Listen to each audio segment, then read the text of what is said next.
সংসদে মন্ত্রী এমপিরা স্বীকার করে না যে বাইরে দ্রব্যমূল্য বৃদ্ধি পায়, বাইরে বিদ্যুৎ থাকে না, এটা তারা স্বীকার করতে চায় না। এই জন্য আমি সংসদে বলেছিলাম যে আমাদের সরকারি দলের ওই ট্রেজারি বেঞ্চে যারা যান তাদের চোখে একটা ম্যাজিক চশমা থাকে, ওনারা বাজারে গেলে সবকিছুর মূল্য কম থাকে।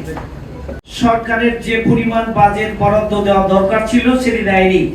যা দিয়েছে তার মধ্যে রিনিউয়েবল জ্বালানি এবং এনার্জির জন্য একটা বড় ধরনের বরাদ্দ প্রয়োজন ছিল, সেই বরাদ্দ তুলনামূলকভাবে খুবই কম।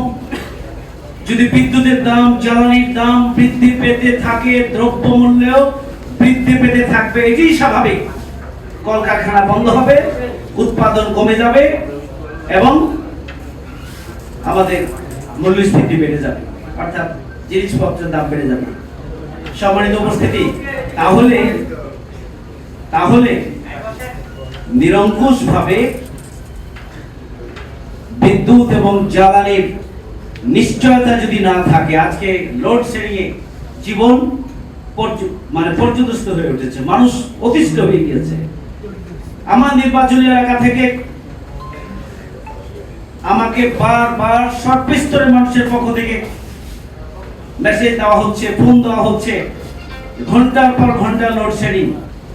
এখন বিদ্যুৎ কতক্ষণ থাকে না, বিদ্যুৎ কতক্ষণ পরপর যায় তা না, বিদ্যুৎ কতক্ষণ পরপর আসে সেই হিসাব। রাতে মানুষের ঘুম নেই, দিনে মানুষের কার্যক্রম নেই, একটা জনজীবন অতিষ্ঠ হয়ে উঠেছে। আমরা বারবার সরকারের ঊর্ধ্বতন কর্তৃপক্ষের সাথে কথা বলছি, তারা বলছেন একটা গ্রিড নষ্ট হয়েছে, আর একটা গ্রিড নষ্ট হয়েছে। গ্রিড নষ্ট হয়ে গিয়ে যদি এমন বেহাল অবস্থা হয়, তাহলে এখানকার উৎপাদন, আমার নির্বাচনী এলাকায় বড় বড় কলকারখানা রয়েছে, বিশেষ করে অটো রাইস মিল, শত শত অটো রাইস মিল রয়েছে। একবার যদি বিদ্যুৎ বন্ধ হয়, তাহলে সেই বিদ্যুৎ বন্ধ হওয়ার কারণে চালটা খুদে পরিণত, প্রত্যেকটা কলকারখানা বন্ধ হয়ে যাচ্ছে, মানুষের সাধারণ জীবন অতিষ্ঠ হয়ে যাচ্ছে, পরীক্ষার্থীরা বেকায়দার মধ্যে আছে। তাহলে ওটা বাংলাদেশের চিত্র একই।